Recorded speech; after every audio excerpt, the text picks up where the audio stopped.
It's Premier League Team of the Season time, so what players have I picked to go into my team this year? So starting off with the goalkeeper, and for me, it's David Raya. And yes, Sells from Forest has had a fantastic season, but he doesn't compare to David Raya, does he? For starters, look at the stats. Sells has made an error leading to goal this season.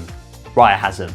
Raya also has a better passing accuracy, and he's a better sweeper keeper. He's the better all-round goalkeeper, and when you watch him as well, you can see he's more competent on the ball, and he's a more confident goalkeeper as a whole. So for me, it's Raya over Sells this campaign.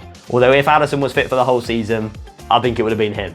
Anyway, moving on to right back, and once again, I was comparing an Arsenal player against a Forest player, and once again, the Arsenal man came out on top.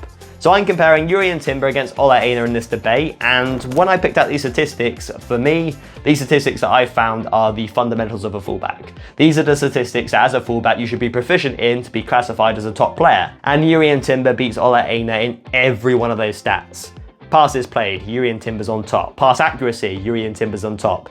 Jurrien Timber also exceeds Einar in chances created, the amount of times he's been dribbled past, and in terms of a percentage of duels won and aerial duels won. So for me, it's Jurrien Timber. And when you watch them both as well, you can see he's the more confident, he's the more assured fullback, and he's just come back from an ACL injury as well. Now moving on to the centre-back pairing, and for me, this was really tough because we've had an abundance of quality defenders in the league this season, and yeah, it was hard to pick a pairing. Well, hard to pick one player. One of the players walks into the team with his hands behind his back and a blindfold on, and that man goes by the name of Virgil van Dijk. But the other player, and well, his partner in this case, was really hard to pick. I looked at Gabriel, I looked at Milinkovic, I looked at Murillo, I looked at Zabani, I looked at Howson, and I was like, who can I pick? But in the end, I went with Dean Howson because I think he's been absolutely phenomenal this season. Not only has he been Bournemouth's best player, and Bournemouth have been remarkable this campaign, I think he's been the best young player in the Premier League. He just turned 20 last month and he's playing like he's a 26, a 27-year-old centre-back.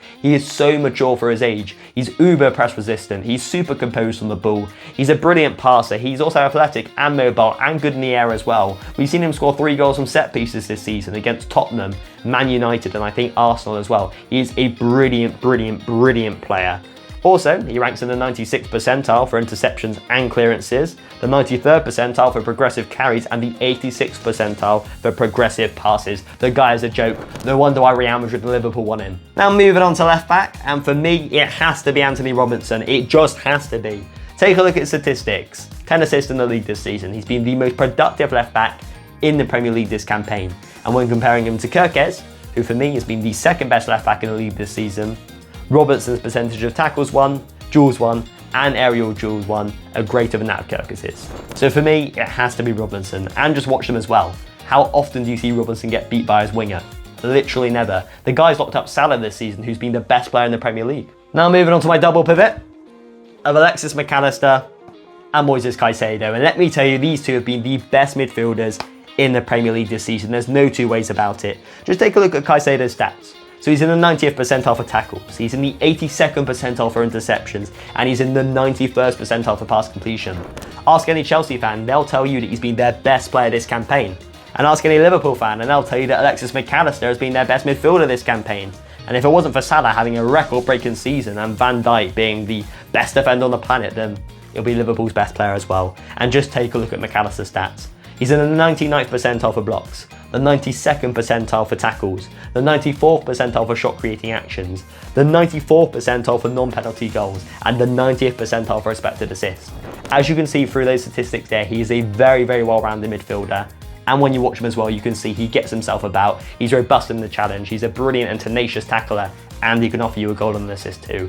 What a player, and he definitely deserves a spot in my team. I'm moving on to the number 10, and let me tell you, this one wasn't an easy pick because there hasn't really been a standout candidate. I looked through the shortlist of the players that I picked, which was Justin Kluivert, Bruno Fernandes, Morgan Gibbs-White, and Morgan Rogers, and I was thinking, their statistics are very similar. When I've watched them, they've all impressed me in terms of their pressing, their ball carrying, their ball striking, and their chance creation. So who do I pick? But then when I delved a little bit deeper into the stats, I saw that Morgan Rogers came out on top. So he's completed the most dribbles by any midfielder in the league this season, and he's got 8 goals and 9 assists, and he's not on penalties as well. He's been absolutely terrific. So good for Villa this campaign, arguably their best player as well. What a player. And also he's exciting to watch as well. When he picks up the ball, he's a brilliant carrier. He beats men so easily and he gets you off your seat. And we really don't have enough of those players in the Premier League nowadays. So for me, when looking at him and watching him play and comparing their statistics, he comes out on top in this department, hence why he's in my team over Justin Kluivert, Bruno Fernandes and Morgan Gibbs-White. Moving on to the right wing, and I went with, was it Mbeumo or was it Saka? Or was it Bowen? I remember. It was Mohamed Salah, the man who notched up 28 goals and 18 assists this season. Absolutely crazy. That is more than Thierry Henry managed in the season for Arsenal. That's how good he's been. He's been absolutely terrific from a goal scoring standpoint and from a chance creating standpoint as well. What a player, one of the best players we've seen in the Premier League. Walks into the team. Moving on to the number 9, and I went with Alexander Isak, and I think a bit like Salah, it goes without saying. Chris Wood, he's had a very good year. Watkins, he's started to perform better near the end of the campaign and his stats have notched up.